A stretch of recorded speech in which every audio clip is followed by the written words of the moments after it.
Hello, and welcome to another episode of the Literary Lutheran Reads in Narrow Lutheran Middle. This episode is for Wednesday, and today we begin Chapter 4. The Narrow Lutheran Middle between an exclusive emphasis on God's providence or on God's promises concerning prayer. We enter now onto a very beautiful and interesting stretch of the narrow middle road. One side of the road affords rich comfort and sweet refreshment for the weary traveler. On this side of the road, we see and hear a beautiful doctrine from God's Word, the doctrines of the providence of God. Of the pleasure and the sunshine and shade of this doctrine there is no end.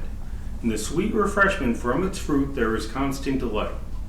The opposite side of the road, likewise, is so attractive and appealing that to leave it would seem a shame indeed.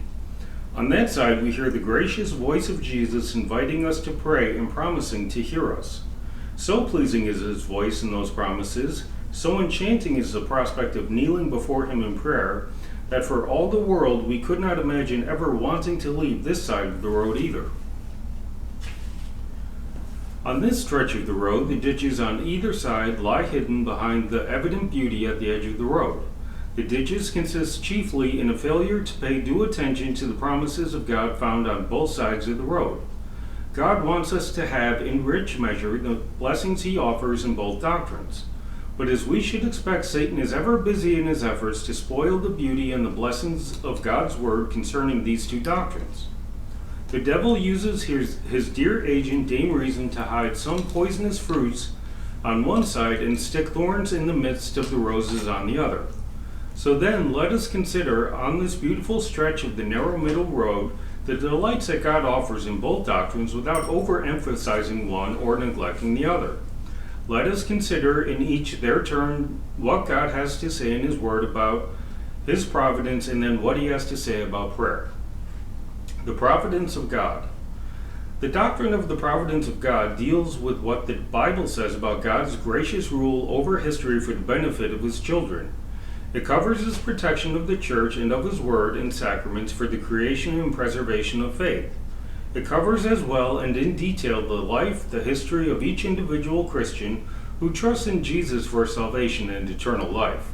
It is a doctrine rich in comfort and endless in its application to the life of the church and to the life of each Christian. Eloquent and beautiful indeed are the passages in the Bible that speak of God's providence. St. Paul, for example, sings the praises of Jesus our ascended King in Ephesians 1. He glories in this truth that all of our lives are in the hands of our ascended Savior. He prays that each person may know the hope to which God has called you, the riches of his glorious inheritance in the saints, and his incomparably great power for us who believe. That hope is a sure and confident hope for both our ultimate salvation in heaven and also for God's ever-gracious rule over our lives in the here and now. Our hope is sure and secure because of the almighty power of God, which he exerted in Christ when he raised him from the dead and seated him at his right hand in the heavenly realms, far above all rule and authority, power and dominion, and every title that can be given, not only in the present age, but also in the one to come. And God placed all things under his feet and appointed him to be head over everything for the church, which is his body, the fullness of him who fills everything in every way.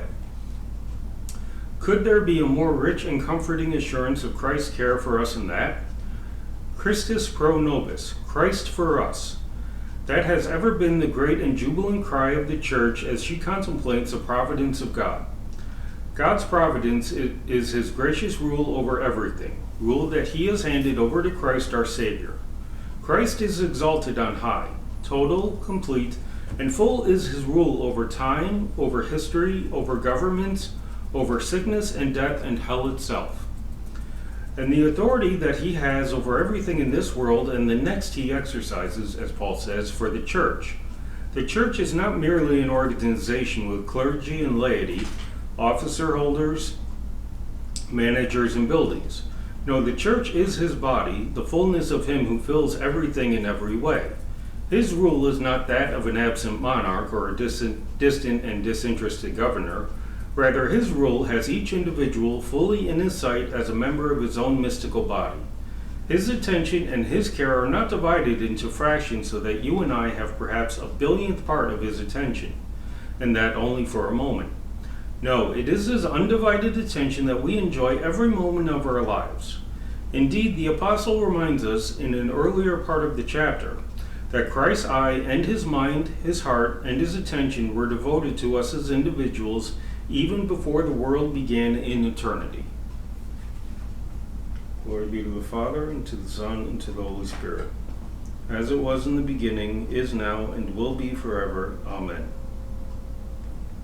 This has been the Literary Lutheran Reads of Narrow Lutheran Middle, and I wish you all a blessed day.